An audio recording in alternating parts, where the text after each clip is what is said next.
For 500 standard cycles, humanity was a protected species, a specimen preserved in the amber of their home system, and they called their cage the Soul Preserve, the Consortium of Elder Races, a galactic body of breathtaking arrogance and ancient power, had decreed it so after humanity's first clumsy leap into the interstellar void ended with their prototype star drive tearing a screaming, temporary wound in the fabric of space-time near a Consortium listening post.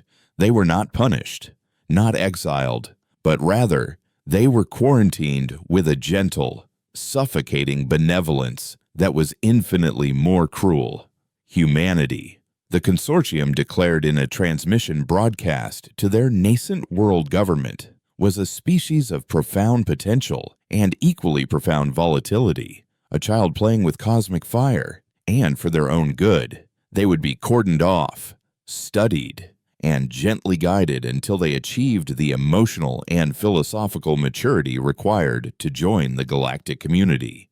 On HFY, observers were stationed in high orbit, sleek, silent ships of pearlescent alloy that hung in the sky like uncaring moons, their sensors drinking in every scrap of data from the bustling world below, while Consortium law forbade any human vessel from crossing the heliopause. Trade was non-existent. Communication was a one-way stream of condescending paternalism from the Consortium, and humanity's expansion was capped at the edge of their own sun's light. The official narrative was one of protection, but the truth felt deep in the bones of every human who looked up at the star-dusted sky was one of imprisonment. The Consortium feared not what humanity would do to themselves, but what their explosive, unpredictable, and terrifyingly rapid ingenuity might do to the stagnant, orderly galaxy the Elders had so carefully curated for millennia. They had seen the spark of a forest fire in the heart of this young race, and they had chosen not to extinguish it, but to build a wall of stone around it, believing it would eventually consume its own fuel and die out. It was their first, and most significant, miscalculation. Warden Eva Rostova, hereditary administrator of the Soul Preserve and humanity's designated liaison, maintained a smile that never quite reached her pale gray eyes as she stood on the observation deck of Terminus Station, a monument of spun carbon and glittering crystal orbiting Jupiter. Before her, the shimmering holographic form of the Lothar observer, Xylos, wavered with an air of detached superiority. The Lothar were beings of pure energy contained within crystalline shells, and their voices were like the chiming of dissonant bells, a sound that grated on human nerves. Your species continues to show admirable restraint, Warden, Xylos chimed, its form pulsing with a soft, condescending light. Your population models are stable. Your energy consumption is within acceptable parameters. You have, it seems, embraced the wisdom of the quarantine. Eva inclined her head, the picture of serene compliance. We have had 500 years to learn our lesson. Observer, we understand our place. Your guidance has been invaluable in our journey toward maturity. Her voice was a carefully modulated alto, betraying nothing of the cold fury that was the permanent bedrock of her soul. She had been trained for this role since birth, taught to bow, to scrape, to perform the part of a grateful ward, all while secretly overseeing the greatest clandestine project in human history. Every word of acquiescence was a lie, every nod of understanding a carefully crafted deception. Xylos's form brightened, a sign of what passed for Lothar pleasure. Indeed, there is still hope that humanity may one day be ready to walk amongst the stars, perhaps in another millennium. Patience is a virtue you are only now beginning to grasp. Behind the Lothar's shimmering form, the gas giant Jupiter rolled in its silent, majestic turmoil, a storm-racked backdrop to this polite fiction. Eva's smile tightened by a mere fraction, A millennium. They would grant humanity parole after 1,000 years of good behavior, as if they were unruly children and not a species that had mapped its own genome while the Lothar were still contemplating the philosophical implications of multicellular life. "We will endeavor to be worthy of your continued faith," Eva said, the words tasting like ash in her mouth. The transmission ended, and Xylos's form dissolved into motes of light, leaving Eva alone in the cavernous chamber, the silence broken only by the hum of the station's life support. The smile fell from her face, replaced by a mask of glacial resolve. She turned from the star-dusted view and walked toward a simple, unadorned wall. She pressed her palm against the cool metal, and a nearly invisible seam glowed before sliding open, revealing a dark chamber containing a single interface throne. This was her true office, the nerve center of a civilization the Consortium believed it had neutered, while humanity's surface world played the part of a compliant, technologically stagnant society. Its true heart beat in the darkness, out in the frigid, uncharted depths of the system. In the Kuiper Belt and the Oort cloud, a new humanity had been forged. Deprived of the ability to expand outward across star systems, they had turned their genius inward, mastering the very fabric of their reality in ways the Consortium, with its reliance on ancient, unchanging technology, could no longer comprehend. They had not built fleets, they had grown them. In the cryogenic vacuum between worlds, humanity cultivated the mycelial fleet, a navy of biomechanical warships gestated from genetically engineered spores that fed on stray asteroids and cometary ice. These were not vessels of metal and wires, they were living organisms, their hulls a lattice of crystalline iron woven with neural fibers, their power cores pulsating hearts of contained fusion, their weapon systems symbiotic growths that spat lances of coherent light or birthed swarms of self-replicating attack drones. And they did not have crews. They had pilots, but not in any traditional sense. They were guided by the Echo Core, men and women who, from birth, were raised in sensory null cocoons, their consciousness neurally integrated with the central strategic AI known as the Delphic Oracle. They did not sit on bridges or issue commands. They dreamt themselves into the heart of their ships, becoming one with the vessel, feeling the void of space as their own skin and the thrum of the fusion core as their own heartbeat. An Echo pilot could command a single frigate or a whole battle group with a single unified thought. Their reaction times not measured in seconds, but in the synaptic flash of pure ideation.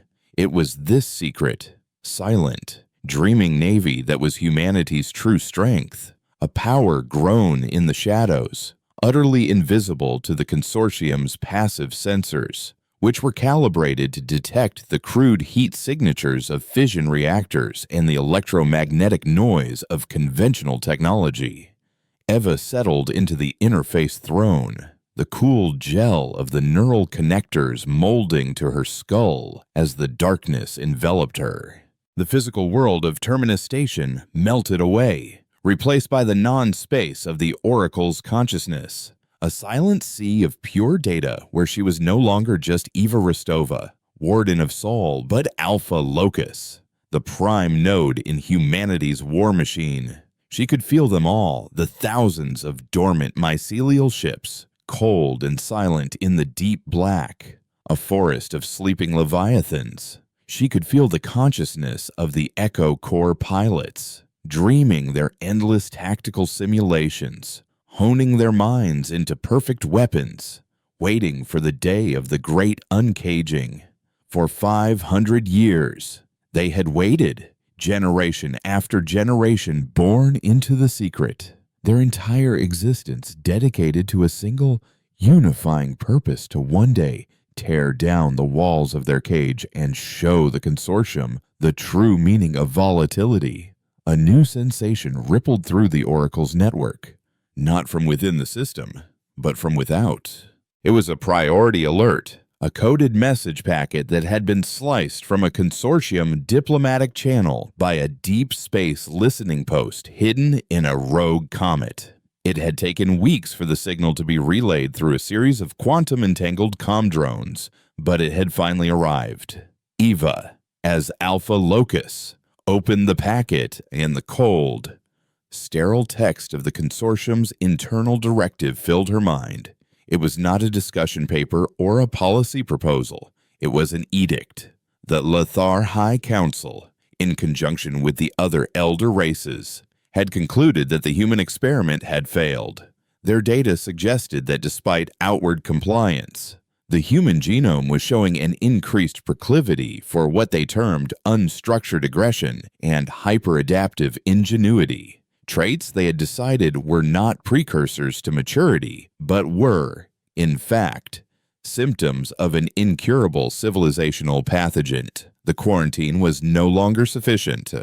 The directive authorized the formation of a pacification fleet, a force of over 100 elder warships, dispatched under the guise of a medical intervention, and the official story would be the outbreak of a virulent plague in the Sol Preserve, and the fleet's true mission was to administer a retrovirus that would permanently sterilize 90% of the human population and lobotomize the remainder, rendering humanity a docile, manageable, and utterly broken race, a permanent, harmless pet in the Consortium's galactic zoo. A cold, black calm settled over Eva's consciousness. The hypocrisy was breathtaking. They weren't wardens, they were zookeepers, and they had decided their most interesting animal was becoming too dangerous to keep. The fiction was over. The time for smiling and bowing was done. She could feel the Pacification Fleet's energy signature as it tore through space-time. A wave of impending doom still light years away, but approaching with terrifying speed. They expected to find a primitive, unsuspecting world, a simple task of orbital bombardment and atmospheric seeding. They believed they were coming to put down an animal. In the silent, data-filled space of the Oracle, Eva Rostova, Alpha Locus of humanity, reached out with her thoughts to the thousands of dreaming pilots and the slumbering biomechanical gods they commanded. She didn't issue a string of commands or a rousing speech. She sent forth a single, resonant concept, a feeling more than a word, a feeling that had been suppressed and nurtured in the heart of her species for 500 years. It was the feeling of a cage door swinging open. It was the feeling of lungs taking their first breath of free air. It was the feeling of absolute, unyielding, and righteous rage. Across the vast, cold darkness of the outer system, a forest of iron and flesh began to stir. The mycelial fleet, the secret vengeance of a species underestimated, started to awaken from its long dream, its fusion hearts beginning to glow with nascent fire, its symbiotic weapon systems unfurling like night-blooming flowers of annihilation.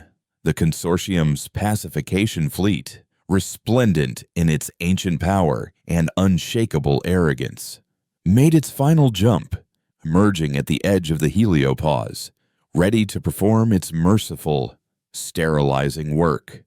They saw the pale yellow dot of Sol, the silent, orbiting observer stations, and the seemingly undefended cradle of humanity.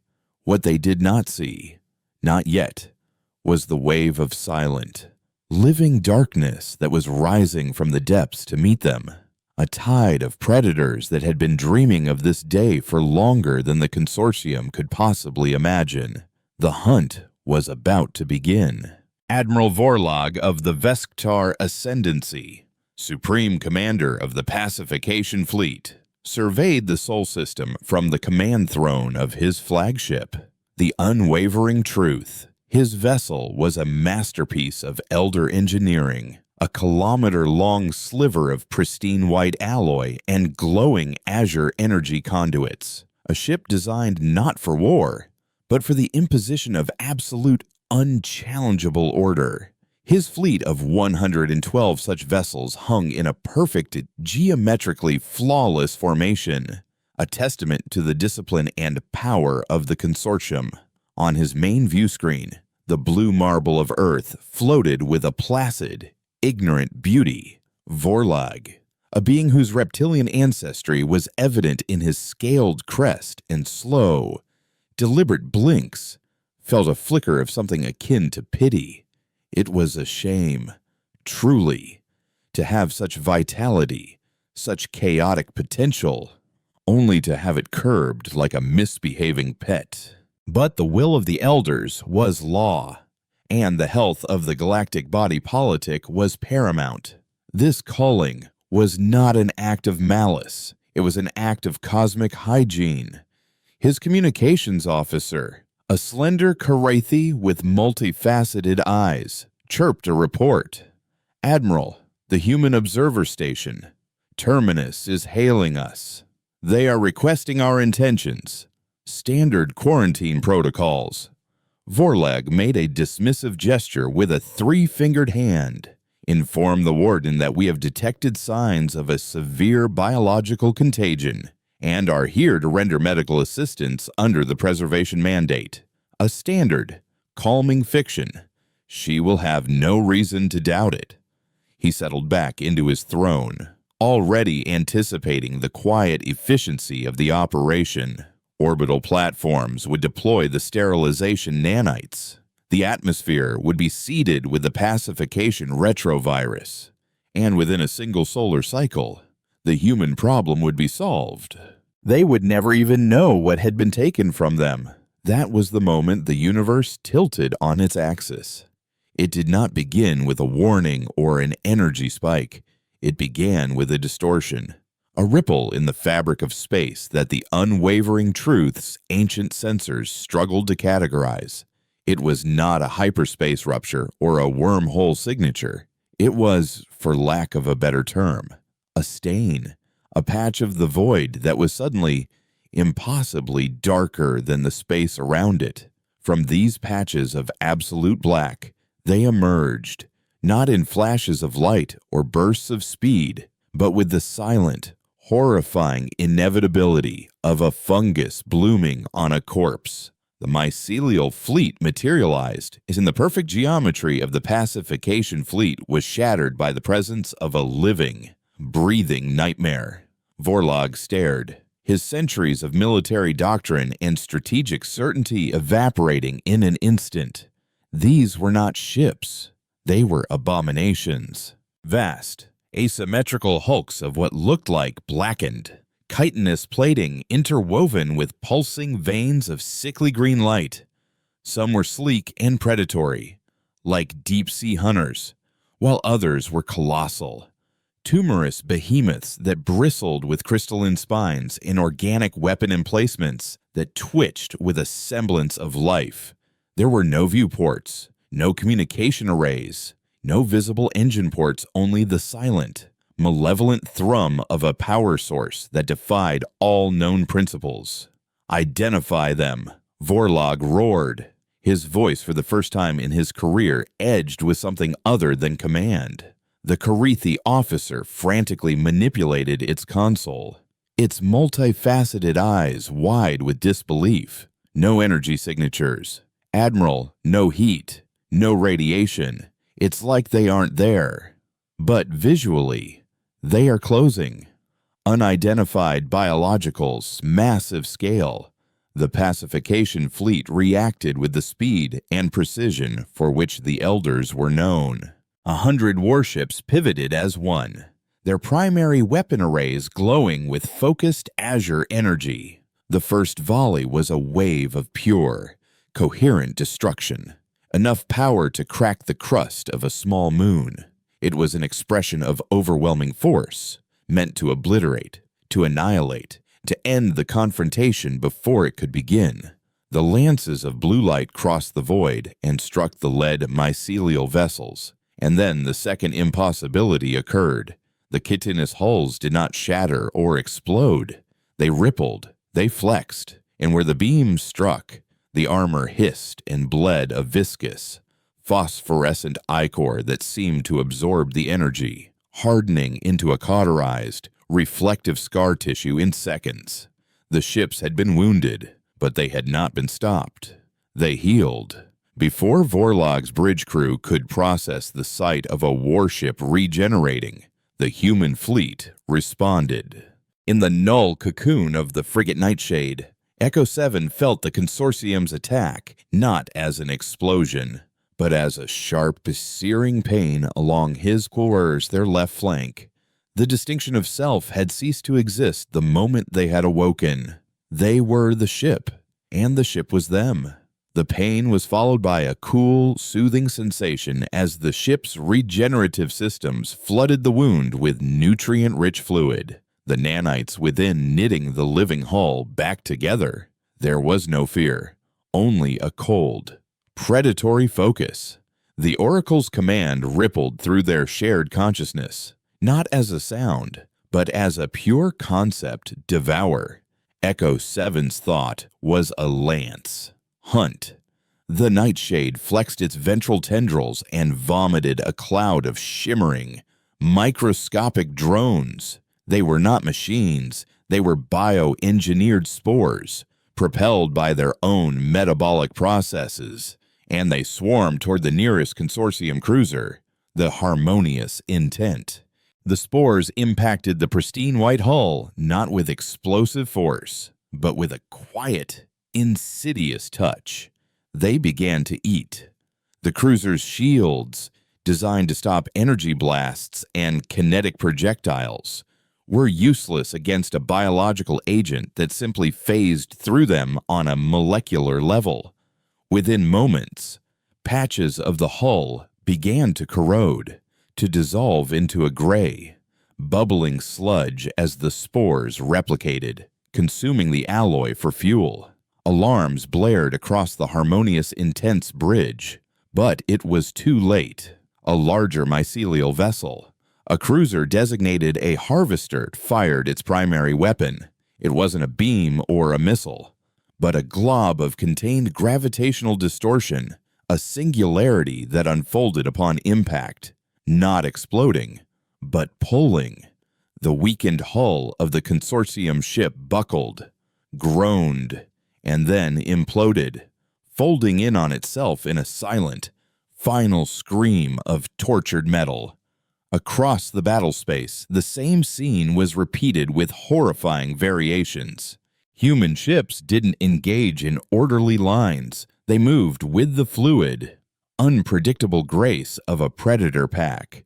They executed mycelial jumps, a form of FTL travel that wasn't travel at all. The ships would dissolve into a cloud of spores at one point in space and instantaneously reconstitute themselves at another, appearing inside the Consortium's formations, behind their lines, even within spitting distance of their command ships. It was a tactic that broke every rule of naval warfare. The Consortium fleet, built for stately, long-range energy duels, was thrown into chaos. Their targeting computers couldn't track the jumps, their formations were rendered useless, and their weapons were shockingly ineffective. Humanity wasn't just fighting them, they were infecting them. A cloud of neurophages, released by a human corvette, washed over a Visctar destroyer. The phages, intangible to physical defenses, infiltrated the ship's command network through its sensor arrays, treating the advanced AI core as a nervous system. The destroyer's lights flickered from azure to a sickly green, and it turned its weapons on its own sister ship, firing with a mindless, suicidal fury.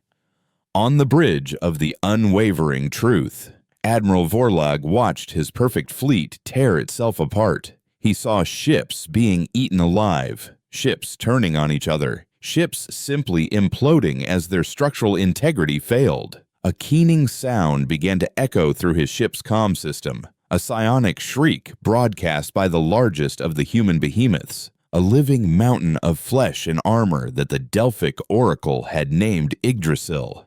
The sound bypassed audio sensors and burrowed directly into the minds of his crew, a wave of pure, primal terror that sent Karathai officers into seizures and made Vesktar warriors claw at their own heads. Fire. Everything, Vorlog bellowed, his voice raw with a fury born of utter disbelief. Target that. That thing, break it. The unwavering truth unleashed its full power, a sustained beam of energy that could slice a continent in two. The beam struck the Yggdrasil, and for a moment, it seemed to work. The behemoth's hull boiled, vast chunks of its living armor sloughing off into the void. But then, the creature opened, a cavernous maw, miles wide, gaped open at its center, revealing not a bridge or a core, but a spiraling vortex of green, biological energy. It did not try to block the beam, it consumed it.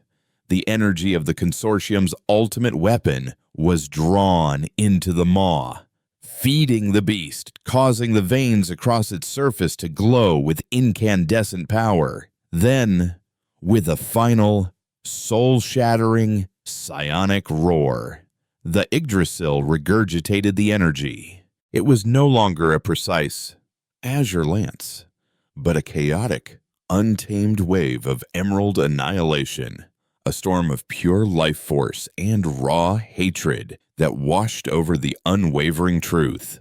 Admiral Vorlog's last sensation was not of fire or pain, but of a profound, overwhelming growth, as the very atoms of his ship and his body were forcibly broken down and reassimilated into something new, something alien, something hungry.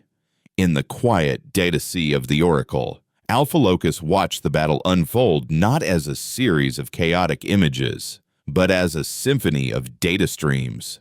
She saw the expenditure of biomass, the successful replication of the corrosion spores, the psionic feedback loop that had broken the enemy's morale. The pacification fleet was not just being defeated, it was being rendered into component parts, a harvest of resources for the mycelial fleet to consume and use for repair and replication.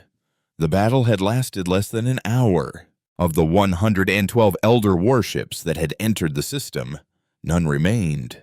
Only a graveyard of half-dissolved hulls and the drifting, silent husks of ships infected and abandoned. The mycelial fleet moved among the wreckage, the smaller harvester ships latching onto the dead cruisers, their tendrils burrowing deep to begin the slow process of breaking them down. Eva Rostova disconnected from the Oracle, the cold reality of Terminus Station's interface chamber returning. She felt a deep, weary ache in her bones, the phantom echo of a battle fought by thousands of minds but orchestrated by her own. She had just sanctioned the annihilation of over 100,000 sentient beings. There was no triumph in the thought, only a grim, chilling sense of necessity. The first blow had been struck. She had shattered the Consortium's sword and sent a message written in the wreckage of their finest ships. The message was simple: the zoo animals were out, and they were lions. But the Consortium was a vast, sprawling empire that had ruled for millennia. It would not fall in a day. It would react not with fear, but with the incandescent rage of a god defied.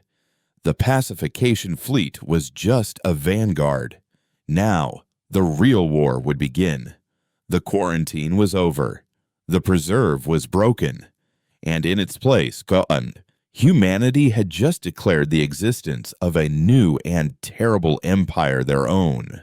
The news of the pacification fleet's obliteration did not ripple through the Consortium. It detonated. For the first time in 10,000 standard cycles, the elder races experienced a collective, system-wide shock. The initial reports were dismissed as fabrications, the ravings of a damaged deep space probe or a bizarre solar flare corrupting the data streams. But as the designated time for the fleet's confirmation signal came and went, replaced by an unnerving, Salute silence from the Sol system. A terrifying realization began to dawn in the hallowed halls of the Consortium capital, the Citadel. This was not a malfunction. This was an act of war. Supreme Proctor Livia, a Lor Thali, whose species had transcended physical form to become beings of shimmering, woven light, presided over the emergency session of the High Council. Her form, a graceful aurora of silver and gold, pulsed with a cold, controlled fury. Before her, the holographic representations of the other elder leaders wavered, their usual stoic arrogance replaced by a mixture of disbelief and outrage. 112 capital ships, gone. A Vestar warlord hissed, his reptilian features contorted in a mask of fury. Not defeated, not forced to retreat, erased. The logs from the system's edge, they speak of biological monstrosities, of weapons that defy physics. Olvit, this is not the work of the primitive humans we quarantined. Ulthar emissary, its crystalline shell vibrating with agitation, chimed in with its discordant voice. They have hidden their true nature from us. For 500 years, they have feigned compliance while cultivating this blight. It is a deception of unimaginable scale and patience. They were never a species to be pitied. They were a species to be feared. Livia's light intensified, silencing the chamber. Her voice was not a sound, but a direct telepathic impression, a wave of pure, undeniable authority. Fear is the indulgence of lesser beings. What we feel is resolve. The humans have revealed themselves not as a pathogen to be cured, but as a cancer to be excised. They have mistaken a single and shocking victory for a successful revolution. We will now show them the difference between a border skirmish and total galactic scale war. The great mobilization began. Across the thousands of worlds that comprise the Consortium, a war machine of truly staggering proportions began to stir from its long slumber. Ancient shipyards, dormant for centuries, blazed to life, their automated forges birthing warships on a scale humanity could not even conceive. Fleets were recalled from the farthest corners of the galaxy. Armies of disparate species were conscripted under the unified banner of the Consortium, and the full weight of an empire that measured its lifespan in geological epochs was brought to bear on a single, defiant star system. The official narrative, broadcast on every channel, was one of righteous fury. The barbaric, deceptive humans had ambushed a peaceful medical fleet, revealing their savage, untrustworthy nature. They were a threat to all civilized life, and they would be met with cleansing fire. But beneath the propaganda, a new and unsettling emotion began to spread through the Consortium's populace, a sliver of genuine, chilling fear. The stories of the mycelial fleet, pieced together from the garbled last transmissions of the pacification fleet, sounded like tales from a madman's fever dream ships that healed themselves, that ate enemy vessels, that teleported through the void. It was a form of warfare so alien, so unclean, that it struck a chord of primal terror in races that had long since believed themselves beyond such primitive emotions. Back in the Sol system, now rechristened the Human Dominion, there were no celebrations. Eva Rostova, now bearing the title of Lord Executor, stood with the newly formed War Council in the heart of the Delphic Oracle's core on Titan. The chamber was a sphere of living, bioluminescent nerve fibers, the air thick with the hum of the AI's consciousness. Before them, a holographic map of the local star cluster glowed, a spiderweb of potential enemy approach vectors. "They're coming," Admiral Kenji Tanaka said, his face a grim mask.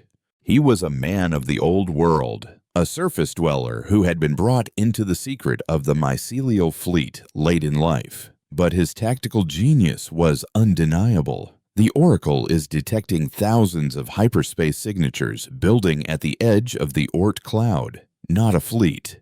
An armada. They will be here within the month. Let them come, a new voice said. It belonged to Kalen, the first of the Echo Prime pilots. He stood apart from the others, his body lean and wired, his eyes a pale, unnerving gray that seemed to look through the physical world and into the data sea beyond. Unlike the other pilots who returned to a semblance of normal human consciousness when not in their cocoons, Kalen lived in a permanent state of partial integration with the Oracle. He was more machine, more ship, than man. We broke their fleet. We will break their armada. The pacification fleet was a test of our strength. Eva countered, her voice steady and calm. The armada will be a test of our endurance. They will come at us with overwhelming numbers, willing to sacrifice 10 of their ships for every one of ours they destroy. They will try to exhaust us, to bleed us dry of biomass and energy. A war of attrition is a war we cannot win. Tanaka nodded in agreement. Our fleet is a scalpel, not a sledgehammer. We are built for surgical strikes, for shock and awe. We cannot hold a fixed defensive line against the kind of numbers they're bringing. Then we will not fight a defensive war, Eva declared, her gaze sweeping over her council. We will not wait for them to come to us. The quarantine is over. The cage is open. It is time for humanity to leave its cradle. The plan was audacious, bordering on insane, a strategy born from 500 years of caged, festering ingenuity. They would not defend Sol, they would abandon it. Project Exodus was set into motion, while a screening force of mycelial cruisers and frigates, commanded by Kalen, would remain behind to engage the Consortium Armada in a brutal, bloody delaying action. The bulk of the mycelial fleet, including the behemoth Yggdrasil, would escort a fleet of newly awakened Arc ships. These Arcs, hidden for centuries in the ice of the Kuiper Belt, were not mere colony vessels. They were mobile ecosystems, containing the genetic codes of every terrestrial species, vast cryogenic stores of human colonists, and the industrial fabricators needed to build a new civilization from scratch. Humanity was going to scatter, to become a diaspora of ghost fleets and hidden colonies. A virus let loose in the galactic bloodstream. They would not present a single target for the Consortium to destroy. They would become 1,000. A hydra whose heads would grow back faster than they could be severed. The battle at the edge of the Oort cloud was a vision of hell. Kalen fully merged with the consciousness of his battle group. The Wraith Swarm became a god of localized chaos. His 50 ships fought with a suicidal, preternatural coordination that baffled the Consortium commanders. The Wraith Swarm did not engage in open battle. They flickered in and out of existence, their mycelial jumps carrying them into the heart of the Armada to disembowel a command cruiser before vanishing again. They seeded asteroid fields with dormant corrosion spores that awakened and swarmed enemy ships that passed too close. They used focused psionic attacks to drive enemy navigators mad, causing ships to jump into the hearts of stars or collide with their own fleetmates. It was not a battle. It was a massacre, a slaughterhouse where Kalen's fleet inflicted staggering casualties. But the numbers were relentless. For every Consortium ship the Wraith Swarm destroyed, 3 more took its place. They were a tide of steel and fire, and Kalen's ships were a handful of sand trying to hold it back. One by one, the ships of the Wraith Swarm were overwhelmed, their regenerative abilities failing under the sheer volume of fire, their living hulls blasted into charred, drifting pieces. Kalen felt each loss as a physical part of himself being torn away. A chorus of dying screams in the shared consciousness of the Echo Corps. Finally, only his flagship, the Phantom, remained. its hull a patchwork of scars, its energy reserves critical. He was surrounded by hundreds of Consortium warships, their weapons all trained on him. From the bridge of the Consortium's new flagship, the indomitable will, Grand Admiral Thrax, a hulking, four-armed warrior of the Scorvash, watched the lone human ship with grim satisfaction. His fleet had paid a butcher's bill, losing nearly a third of their strength, but they had finally cornered their quarry. "Hail them," Thrax grunted. "I want to see the face of the creature that commanded this slaughter." On the Phantom's view screen, the imposing, tusked face of the Grand Admiral appeared. "Human, you have fought with a savage's cunning, but your games are over. Surrender your vessel and your life, and I may grant your home world a quick death." In the non-space of the Oracle, Kalen did not see the alien's face. He only saw the tactical data, and the enemy fleet was clustered tightly around him, a perfect, concentrated target. He had held them here. He had bled them. He had fulfilled his mission. His final thought was not for himself, but a single, quoted message sent back to the departing Exodus fleet, a message that contained all the tactical data he had gathered, every weakness he had found in the Consortium's formations, every flaw in their doctrine. The message was simply titled, "The Hunt Begins." Then, Kalen triggered the overload of his ship's fusion core. The Phantom did not simply explode. The mycelial vessel, in its final act of defiance, turned its entire mass into a weapon. The core detonated in a wave of emerald green bioenergy, a cancerous, life-devouring wave that expanded outwards.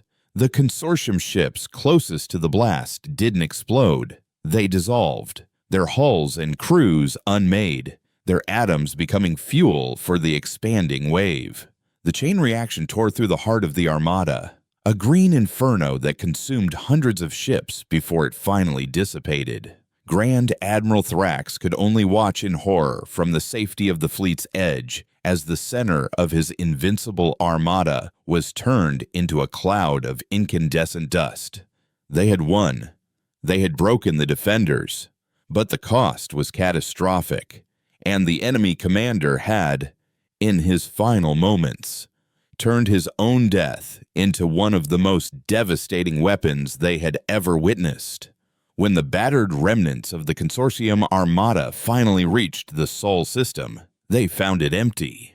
Earth was still there, a silent, blue jewel, but the orbital stations were gone. The cities were dark, and the life signs were faint and scattered. They had come to purge a world, and they had found a tomb. The humans were gone. They had vanished into the vast, dark expanse of the galaxy, taking their monstrous, living ships with them. The victory was hollow, the silence of the system more terrifying than any resistance.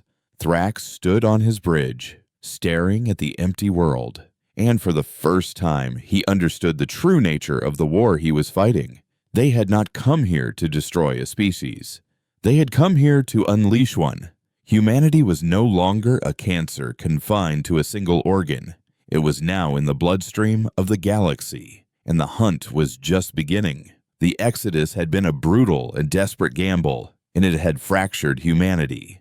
For 50 standard cycles after the fall of Sol, the scattered fleets of the human dominion were a ghost story, a terrifying legend whispered in the dark corners of the Consortium. They were the Blight, the eaters of ships, the monsters that came in the night.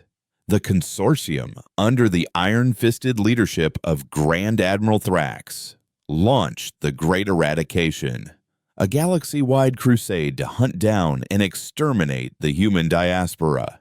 Their strategy was one of scorched earth, or more accurately, scorched space. Any world suspected of harboring human refugees, even non-consortium worlds in the lawless outer sectors, was subjected to orbital bombardment and glassing. Any ship that deviated from registered flight plans was summarily destroyed. Fear was their primary weapon, a tool to isolate the human remnants and turn the entire galaxy into a hostile sea. The human dominion, in turn, fought a war of shadows and terror. 8.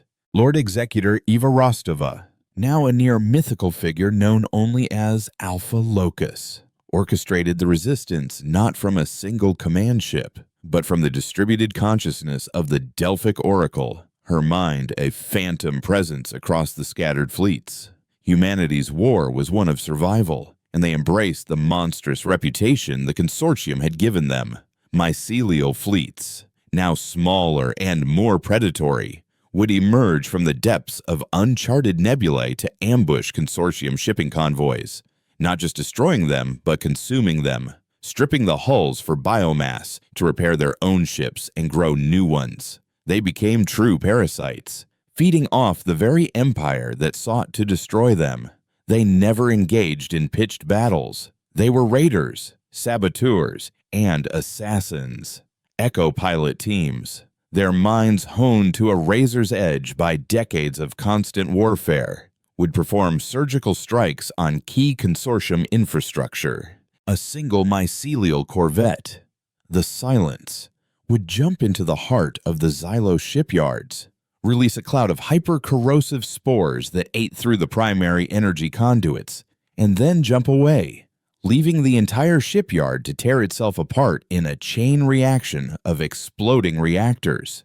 Another team would infiltrate a Consortium communications hub, not to destroy it, but to insert a memetic data virus into their networks. The virus didn't cause damage. It subtly altered strategic reports, erased patrol routes, and created ghost fleets on tactical displays, sowing confusion and paranoia among the Consortium's admiralty.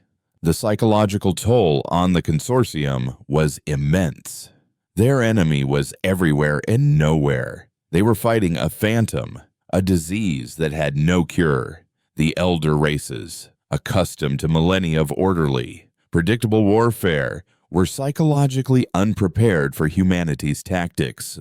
They were fighting a species that had been forged in a cage, a species for whom desperation was the mother of all invention, whose entire philosophy of war was built on the principle of asymmetrical, terrifying efficiency. And this war of shadows came at a cost.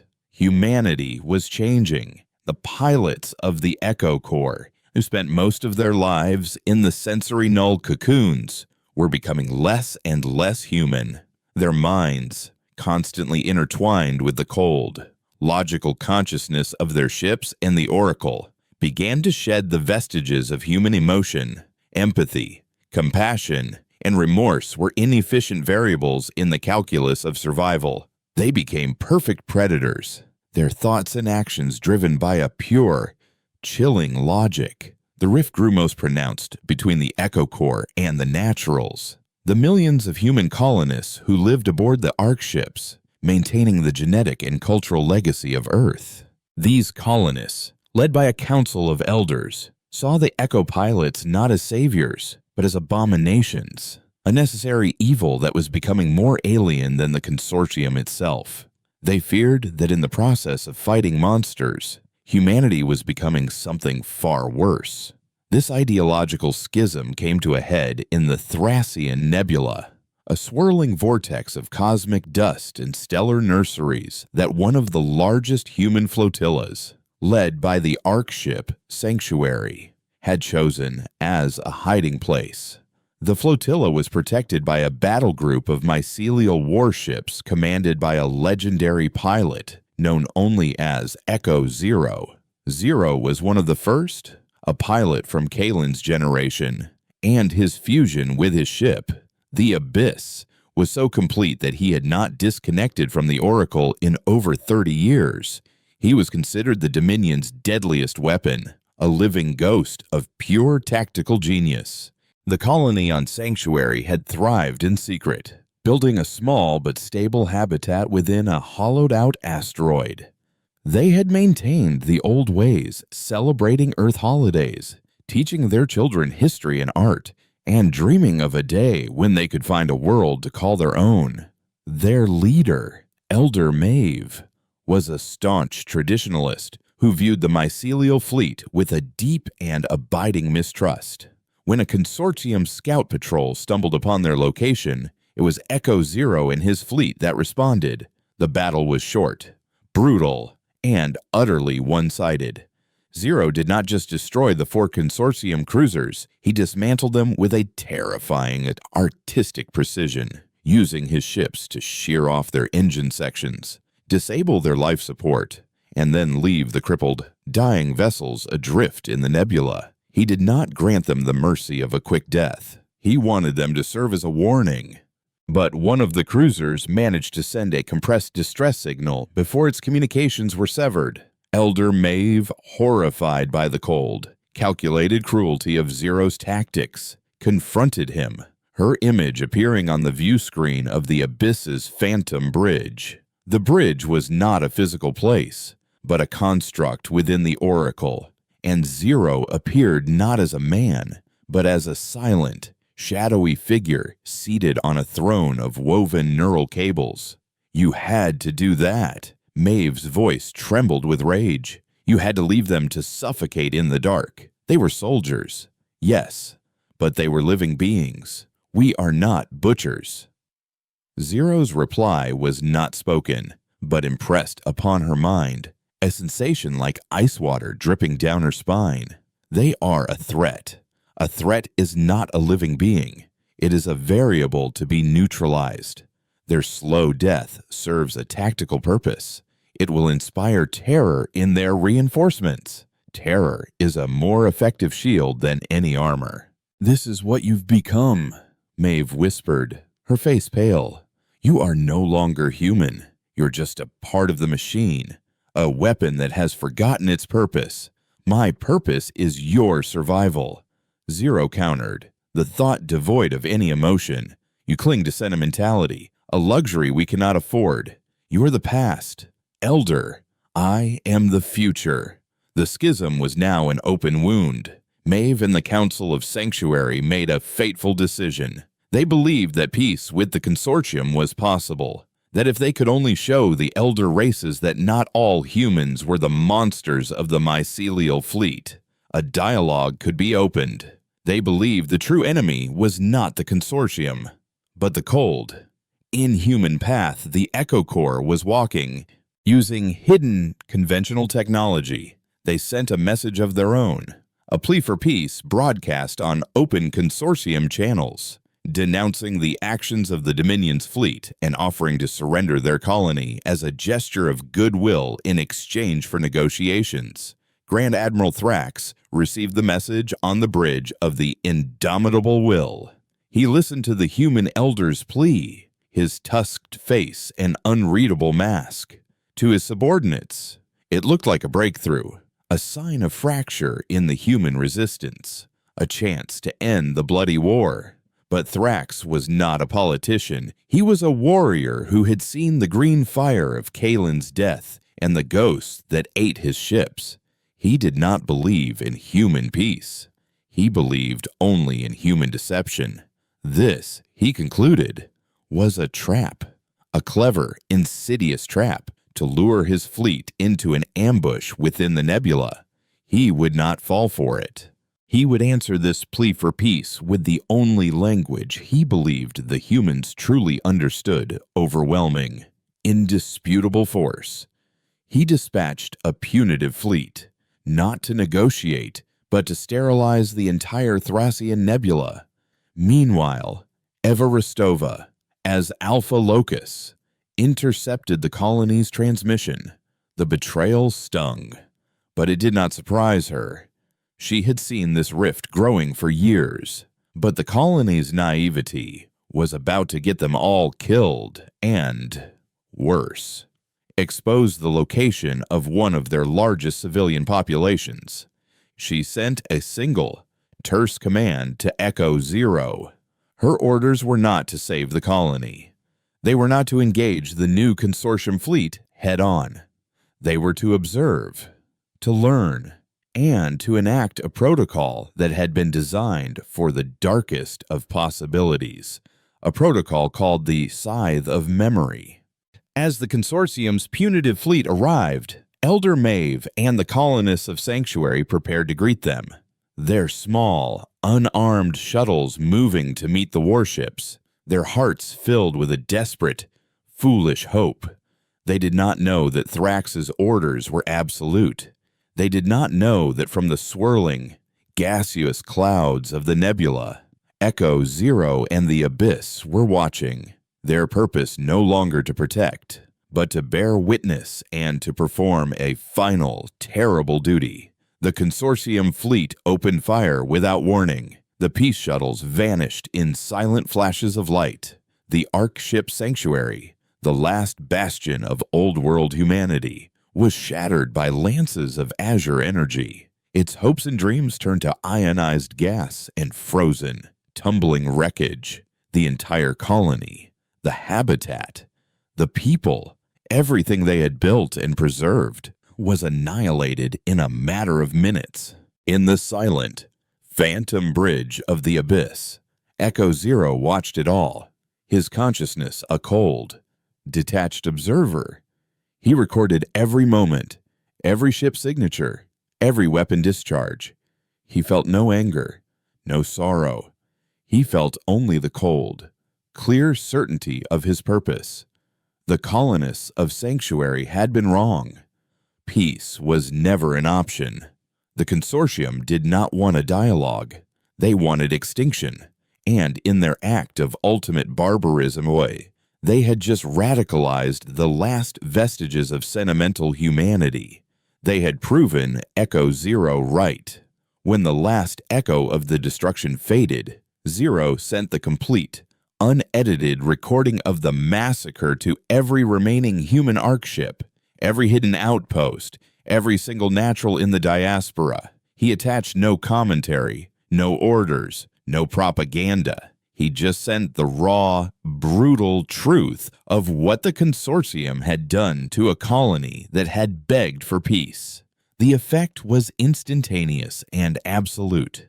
The schism did not heal. It was cauterized. The debate was over. There was no more talk of peace. No more questioning the methods of the Echo Corps. There was only a new unifying creed that spread like wildfire through the remnants of humanity. Survival was not enough. The only acceptable end to this war was the complete and utter annihilation of the Consortium. The Scythe of Memory had done its work. It had reaped the last seeds of hope and sown a field of pure, unadulterated vengeance. The recording of the Sanctuary massacre became the new gospel of the human dominion. It was played on a continuous loop in the mess halls of the Ark ships, projected onto the bulkheads of mycelial cruisers, and even imprinted into the nutrient fluid of the Echo Corps' null cocoons. There were no more debates, no more factions, no more vestiges of the old world's morality. Elder Maeve's desperate hope for peace had been answered with absolute fire, and in that fire, the last remnants of humanity's sentimentality were burned away, leaving behind only the hard, unyielding diamond of pure collective will. The natural, once the cautious conscience of the diaspora, now became its most fervent fuel. They gave themselves over to the war effort with a zealot's devotion, their brightest minds joining the Oracle's bioengineers, their strongest bodies volunteering for the brutal augmentation processes that would turn them into legionnaires, ground troops designed to board and scour enemy ships. The Ark ships, once bastions of preservation, were converted into mobile factories, their verdant biodomes ripped out and replaced with flesh vats and spore cloning facilities. Humanity was no longer a species seeking a home. It was a self-replicating weapon, and its singular purpose was the eradication of the Consortium. In the silent, data-filled heart of the Oracle, Lord Executor Eva Rostova initiated the final phase of her 500-year war. She had guided her species through the cage, through the breakout, through the bitter war of shadows. Now she would guide them through the endgame. The plan was called the Great Hunt, and its scope was breathtaking. Humanity would no longer hide. They would set the entire galaxy ablaze to smoke out their true prey. Every mycelial battle group, from the smallest raiding packs to the colossal flagships, was given a single, synchronized command attack, not to conquer, not to feed, but to create chaos on a scale the Consortium could not possibly comprehend. From the core worlds to the outer rim, humanity struck everywhere at once. A fleet would jump into the Vesktar home system, shatter their orbital defenses, and then vanish before a response could be mustered. A single frigate would appear in the skies of a Karithi agricultural world, release a blight spore that would turn their harvest to black dust in a matter of hours, and disappear. It was a symphony of terror, 1,000 calculated strikes designed to stretch the Consortium's fleets thin, to pull their guardians away from the heart of their empire, and to shatter their morale with 1,000 cuts. Grand Admiral Thrax, aboard the Indomitable Will, found himself fighting a war against ghosts on 1,000 fronts. His fleets were constantly in motion, jumping from one crisis to another, always arriving too late, finding only wreckage and the lingering echo of the human psionic terror shriek. He saw the pattern, the terrifying, galaxy-spanning coordination of it all. This wasn't random raiding. This was a feint, a distraction of unimaginable scale. But a distraction from what? The true answer to that question was a single ship, moving silently through the chaos, its path obscured by the noise of a galaxy at war. It was the Abyss, and within its living heart, Echo Zero dreamed. He was the scalpel that would be plunged into the heart of the Consortium while the patient was screaming from 1,000 other wounds. His destination was the Citadel, the capital of the Consortium, a station of such scale and complexity that it was considered a world unto itself, shielded by layers of ancient technology and guarded by the Elder Race's most sacred and powerful fleet, the Vigilant Guard. A direct assault was impossible. But Echo Zero was not planning an assault. The Abyss had been refitted, carried no corrosion spores, no neurophages, no gravitational singularities, and its sole payload was a single microscopic, genetically coded organism, dormant in a cryogenic stasis field. They called it the Genesis Spore. It was the culmination of all the knowledge humanity had gleaned from studying Consortium technology. The final, terrifying product of their hyper-adaptive ingenuity. The spore was not designed to destroy. It was designed to rewrite. The Citadel was more than a station. It was a network. A single, integrated machine of pristine white alloys and azure energy. Its systems so ancient and perfect that they had not been changed in millennia. The elder races themselves were inextricably linked to it. The Lore Thales' light forms were sustained by its energy fields. The Lethar's crystalline shells were attuned to its resonant frequencies. The Citadel was the Consortium, and the Genesis Spore was a virus aimed at its soul. Using the tactical data from Caitlyn's sacrifice and the chaos of the Great Hunt as cover, the Abyss performed a series of impossibly precise mycelial jumps, navigating the labyrinth of the Citadel's outer defenses. It emerged not in open space, but within one of the station's colossal coolant conduits, a river of cryogenic fluid miles wide. The spore was released.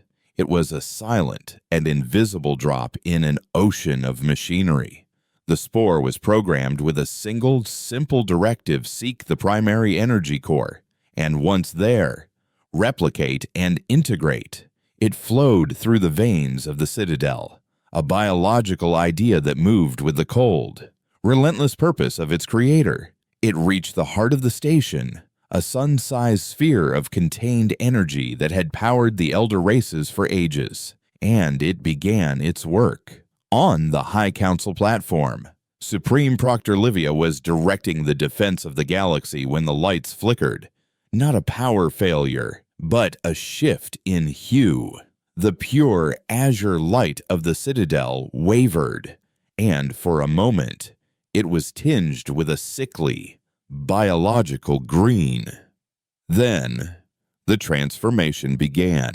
It started at the core and spread outwards, following the energy conduits like a fire in the veins of a god. The pristine white alloy of the station's walls began to ripple, to soften, to grow a dark, chitinous shell. The glowing azure lines of power turned into pulsating, organic veins. The silent hum of ancient machinery was replaced by a low, rhythmic, thrumming sound, like a colossal heart beginning to beat. The citadel was not being destroyed. It was being consumed. It was being reborn as a mycelial entity. The elder races screamed. The Lord Thales' light forms were corrupted by the green energy, their beautiful auroras twisting into shrieking, malformed shapes before being extinguished. The Lothar emissaries found their crystalline shells, but their very consciousness being overwritten, their forms cracking open as fibrous, mycelial growth sprouted from within. Grand Admiral Thrax, light years away, saw the Citadel's energy signature vanish from his tactical map, replaced by something so alien, so monstrous, that his strategic mind simply refused to process it. The heart of his empire was gone, and in its place was a monument to his enemy's victory. The war was over. The galaxy fell silent. The human dominion had not just won, it had consumed its enemy, hurling their greatest strength into their tomb. In the decades that followed, a new order settled upon the stars. There was no negotiation, no treaty. The surviving Consortium worlds, their leadership gone, their fleets broken, their gods dead, simply surrendered or were harvested. Humanity, the caged animal, was now the undisputed master of the galaxy, on the newly christened throne world of Titan, where the Delphic Oracle's core now pulsed with the data of 1,000 conquered worlds. Eva Rostova stood on an observation deck. She was ancient now, her life extended by technologies she had once only dreamed of, but her eyes held the same glacial resolve. She had done it. She had freed her people. She had guaranteed their survival. But as she looked out at the silent stars, she knew the truth. The humans who celebrated on the conquered worlds below were not the same species she had sworn to protect. They were harder, colder. Their art and culture now centered around the glory of the hunt and the sanctity of the oracle. They were a species that had stared into the abyss and had not just won, but had pulled the abyss into themselves and out in the deep dark. Echo Zero still dreamed. He had never disconnected from the abyss. He had merged with the transformed citadel, his consciousness becoming the silent, watchful mind of the new galactic heart. He was no longer a man, not even a pilot. He was a myth, a god in the machine, the eternal, sleepless guardian of humanity's new, silent, and terrifying empire. They were finally free. They were finally safe. And they were utterly, irrevocably, alone with the monsters they had become.